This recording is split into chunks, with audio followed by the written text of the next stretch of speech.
up, you guys? My name's Melanie, and today I have my July TBR. What books am I going to be reading for the month of July? I have 6 books on my list for July. Might be a little ambitious considering the fact that the first week of the month has already gone by. Usually 6 books for me is standard for a month, but I don't know what's going to happen. We'll see. So the first book I have on my list is Truly Devious by Maureen Johnson. Now, I am a huge true crime fan. So this book, it seems, is right up my alley. Truly Devious is about Stevie Bell, who's the main character, and she's a newly admitted student to this very prestigious academy called Ellingham Academy. Now, this academy is very exclusive. It's only for the best of the best. And Stevie is a huge fan of true crime. She does it very well. And there's this huge mystery revolving around this academy. Many years ago, there was a kidnapping and a murder, I believe, and Stevie has taken it upon herself to solve this crime. And we're also getting alternating POVs. We're getting to see Stevie, present time, but also the kidnapping and the murder take place many years back. The next book I have on my list is, again, But Better by Riccio. Now, Christine was the first ever booktuber I subscribed to. Now, again, But Better is about Shane, a college student who believes has been doing everything wrong. She has a routine that she sticks to, which she's comfortable with, but she doesn't seem to be that happy about it. So she enrolls to a study abroad program in London where she's trying college. Again, But Better. And now she's going to be dealing with making new friendships, making typical college mistakes, and perhaps falling in love, and it's a coming of age story. I quite enjoy those. Next up, I have The Sun Is Also a Star by Nicola Yoon. This book is about Natasha. Now, Natasha is kind of a skeptic. She is very factual, very scientific. She does not believe in fate or destiny or that there's some higher power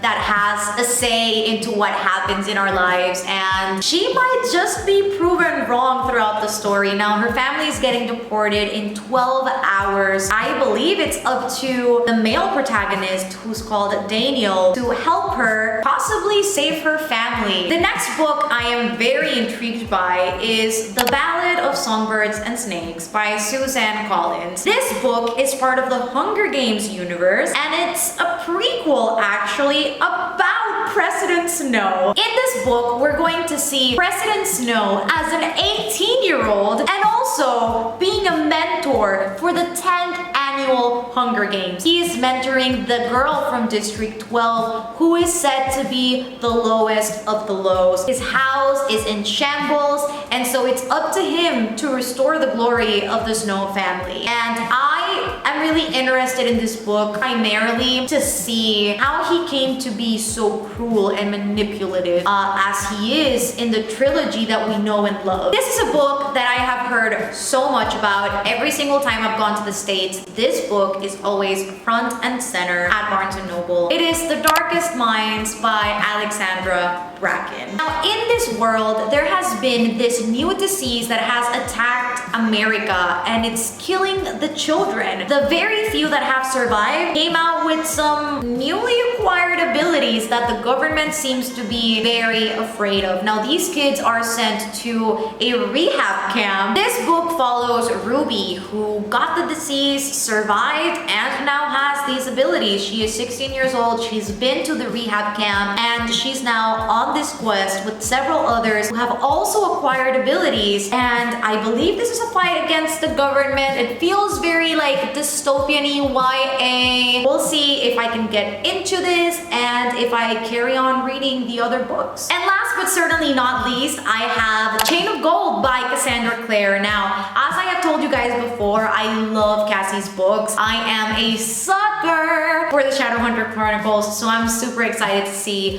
what the last hour will bring. Chain of Gold takes place in between the Infernal Devices and the Mortal Instruments. Chain of Gold is about Cordelia Carstairs as she comes into the London Institute. You know, for a while there's just been peace and quiet and everything has just been great. But when the Blackthorns and the Carstairs come to the London Institute, there's a sudden plague that starts going around. I think there might be a love triangle in this so we'll see how that develops. Usually there are always love triangles in Cassie's books. I am also very excited to see Cortana, but I am super excited to delve into a new series of Cassie's. And those are the books that I want to read throughout July. Now let me know what books you guys have on your list. What are you gonna be reading this month? And let me know if you're planning to tag along on some of these reads. I love you guys. Thank you for tuning in. Subscribe down below if you haven't already. Give this video a big thumbs up and I'll see you on the next one. Bye guys.